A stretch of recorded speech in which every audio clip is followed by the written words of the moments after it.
ये video services selection board aspirants के लिए है। एस्पिरेंट्स, अगर आप भी एसएसबी इंटरव्यूज देने जा रहे हैं तो इस वीडियो को अंत तक जरूर देखिएगा। हम देखते हैं टीएस के बैचेस में बैच पूरा का पूरा 100, 200, 150 ने रिपोर्ट किया। कभी कभी 1, कभी 2, कभी 3, कभी 4 कैंडिडेट्स रिकमेंड हो रहे हैं। जो रिकमेंडेड कैंडिडेट्स हैं उनकी तादाद बहुत कम है और जो कॉन्फ्रेंस आउट और स्क्रीन आउट है उनकी तादाद बहुत ज़्यादा है। फिर ऐसा क्यों है कि हमारे पास कैंडिडेट्स आके बोलते हैं कि सर मेरे ग्रुप में ना एक वीक मेंबर था, मेरे ग्रुप में एक मेंबर ने ज़्यादा पार्टिसिपेट नहीं किया, इसकी वजह से मैं कॉन्फ्रेंस आउट हो गया। It is the test of dynamic behavior of a person which can be checked into a group. देखिए, ना तो आज तक एसएसबी में किसी दूसरे की वजह से कोई रिकमेंड हो पाया है, ना ही कोई किसी दूसरे की वजह से कॉन्फ्रेंस आउट हो पाया है।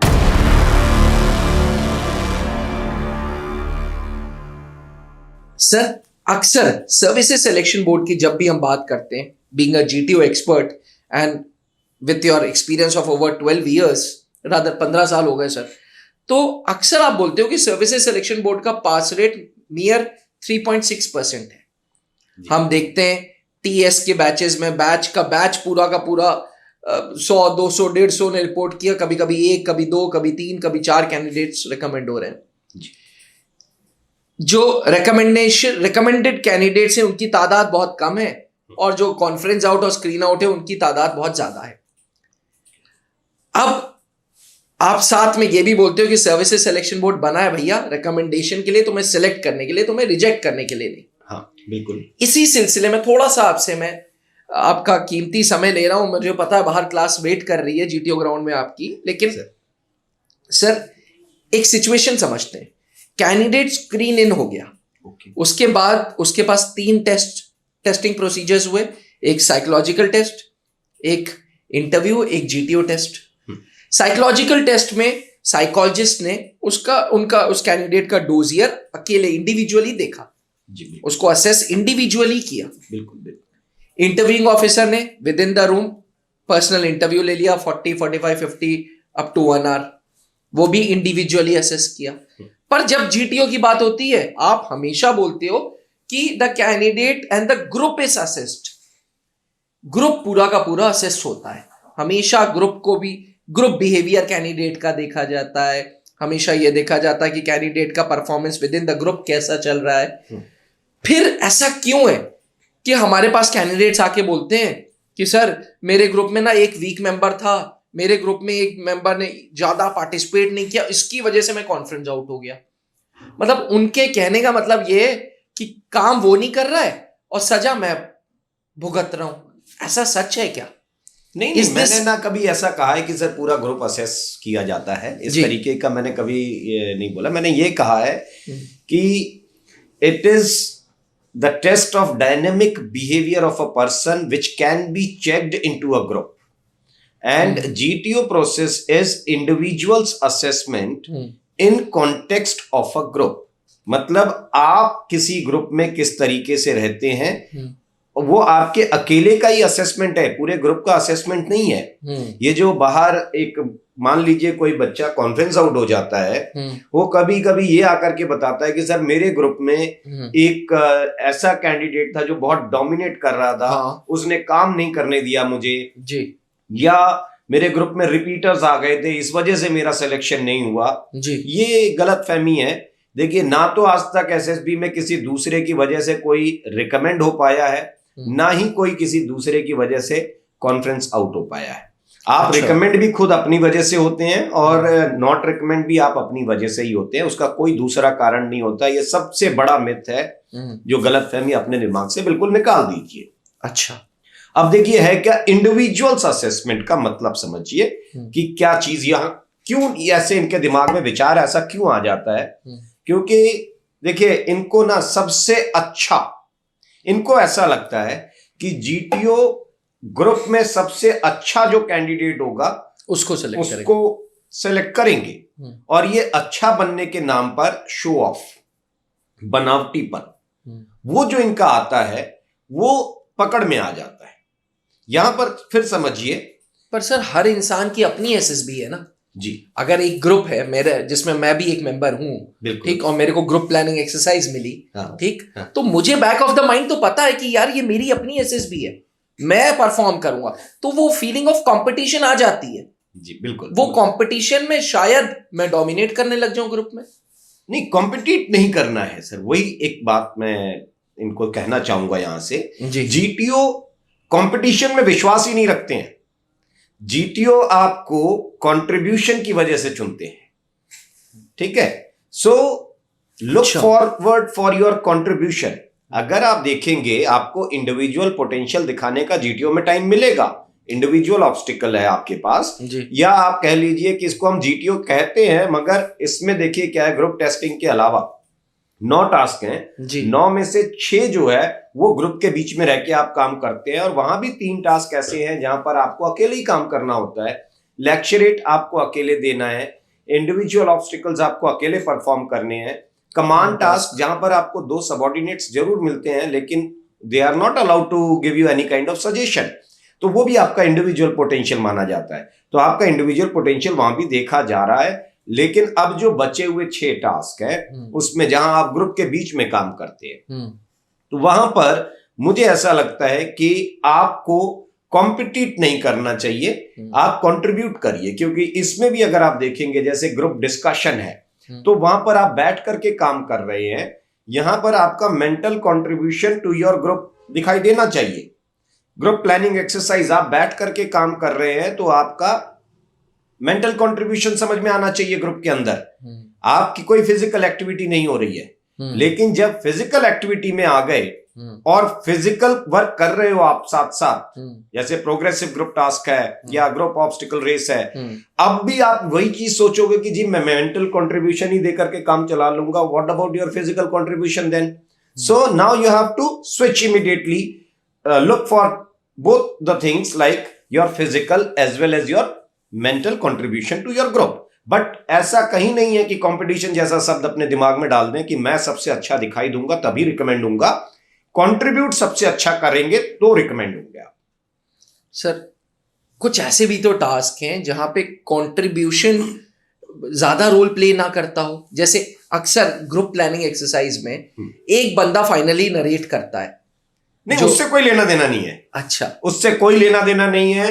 अगर आप इनको ये दिमाग में गलतफहमी अगर है कि मैं खड़ा होकर के लास्ट कंक्लूजन दे दूंगा तो मेरे चांसेस बढ़ जाएंगे, नहीं, उससे चांसेस नहीं बढ़ते हैं। आपने 10 मिनट जो ग्रुप के बीच में बातचीत की है और एक कॉमन सॉल्यूशन पहुंचाने में ग्रुप को कंट्रीब्यूट किया है, वो वैल्यू देगा आपको।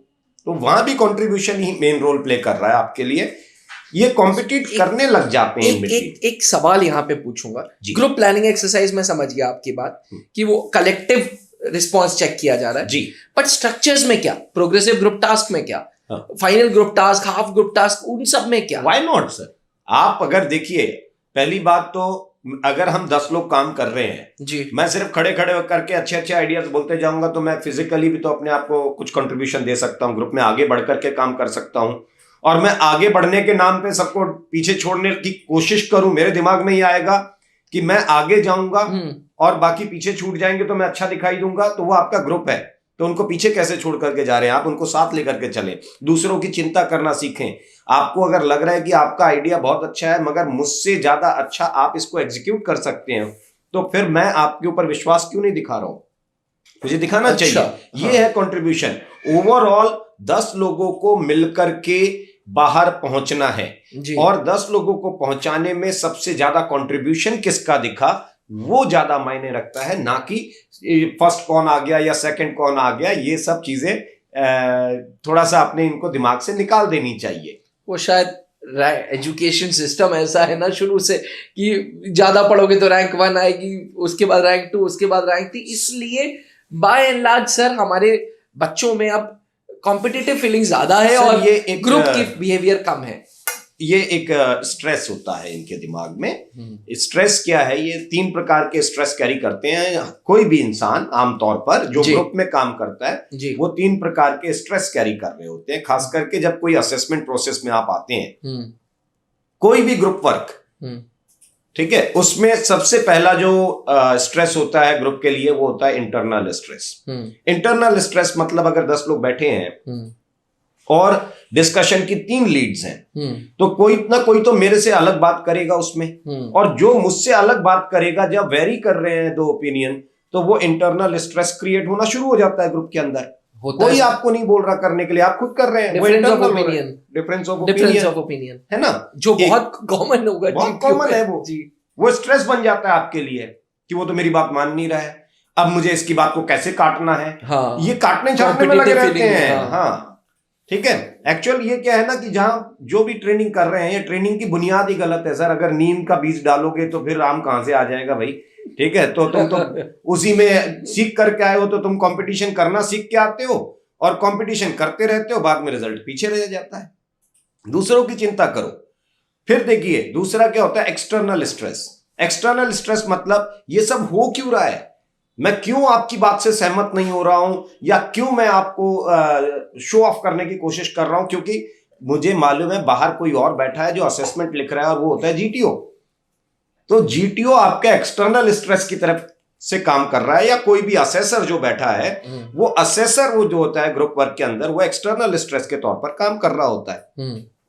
ठीक है। मान लीजिए अभी एक ग्रुप में थोड़ी बहुत खिचड़ी सी पकने लग जाए, कुछ जो फिश मार्केट बोलते हैं लोग। अब इस तरीके की अगर कोई चीज आ जाए और अचानक कोई बाहर से जो असेसर बैठे हैं, जीटीओ है, उन्होंने कहा कि don't make it a fish market, है ना, तो वो एक आवाज जो होगी वो पूरे ग्रुप के अंदर से स्ट्रेस बन गई। अरे यार लग रहा सब गया, गड़बड़ हो गया, अब तो चांसेस खत्म है, क्या कर दिया, ठीक है, इस तरीके का। या वो किसी को देख रहा हो और वो कुछ बोल रहा हो और वो थोड़ा देखा कि अरे यार ये तो कुछ लिखने लग गया, लो वो भी स्ट्रेस में आ गया, पता नहीं अच्छा लिखा है बुरा लिखा है। Then the GTO works like external stress to this group. और तीसरा जो इनके अंदर एक बहुत बड़ा स्ट्रेस होता है वो होता है इंट्रासाइकिक स्ट्रेस। इंट्रासाइकिक स्ट्रेस क्या होता है सर, कि अगर 10 लोग काम कर रहे हैं तो आपको ये लगता है कि मैं ही सबसे बेहतर, मैं फर्स्ट, मैं सबसे आगे। तो ये जो दिमाग में चल रहा है इसको कहते हैं इंट्रासाइकिक स्ट्रेस। और ये तीनों स्ट्रेस में से कोई भी स्ट्रेस अगर किसी कैंडिडेट के ऊपर हावी हुआ तो वो पकड़ में बड़ी जल्दी आ जाता है और फिर चांसेस आपके गिर जाते हैं। बहुत अच्छे तरीके से आपने हमें एसेंस ऑफ जीटीओ समझाया। मतलब वो कहते हैं ना कि you should work to contribute rather than compete. और अब मुझे समझ आ रहा है कि अक्सर एस्पिरेंट्स कंपटीशन के चक्कर में पड़ जाते हैं और वर्क को कंप्लीट करने के चक्कर में नहीं रहते। बिल्कुल सही बात है सर। और इसकी वजह भी इनको तो बेचारों को पता भी नहीं होता है, मगर जो बहुत सारे लोग एक गलत प्रोसेस में इनको ले जाते हैं, रास्ता ही गलत दिखाया गया है, तो ये मंजिल कहाँ से मिलेगी इनको, ये सही जगह इसीलिए नहीं पहुंच पा रहे कि ये गलत रास्ते पे चल के खुश हो जाते हैं कि किसी ने कह दिया आप बहुत अच्छा कर रहे हैं। और जो आपको चेक कर रहा है पहले देखिए कि वो आपको सही चेक कर पा रहा है या नहीं कर पा रहा है। बहुत बड़ी बात है सर। आज के टाइम पे with the era of social media, हर दूसरा बंदा जो एसएसबी दे के आया है वो कोचिंग प्रोवाइड करने लग गया है, ऑनलाइन ऑफलाइन, और चीजें गड़बड़ कर दे रहे हैं, क्योंकि सर्विसेज सिलेक्शन बोर्ड सर एक ट्रेनिंग प्रोग्राम है। बिल्कुल बिल्कुल सर, बहुत सारे ऐसी चीजें हैं, इनसे थोड़ा सा बचना चाहिए। और ये सब समझदार हैं। अगर सच में ऑफिसर बनने जा रहे हो तो जवाबदारियां बड़ी उठानी है आगे चल करके।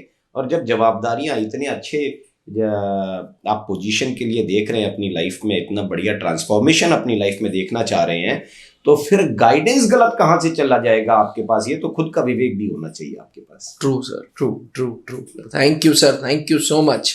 आशा करते हैं कि आपको जीटीओ का एसेंस समझ आया हो, आपको समझ आया हो कि ग्रुप टेस्टिंग जो ऑब्स्टिकल्स हैं, जो ग्रुप टेस्टिंग ऑफिसर बैठा है वो ये नहीं चेक कर रहा कि आप कितना अच्छा परफॉर्म कर रहे हो, वो ये देख रहा है कि आप कितना कंट्रीब्यूट कर रहे हो। इसी के साथ इजाजत दीजिए, बने रहिएगा त्रिशूल डिफेंस एकेडमी के साथ। थैंक यू, जय हिंद।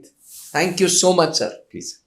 अब डिफेंस एग्जाम क्रैक करना हुआ और भी आसान, त्रिशूल डिफेंस एकेडमी लेकर आए हैं बिल्कुल ही एडवांस लर्निंग ऐप। तो आज ही ज्वाइन करें और स्टार्ट करें अपनी ऑनलाइन क्लासेस।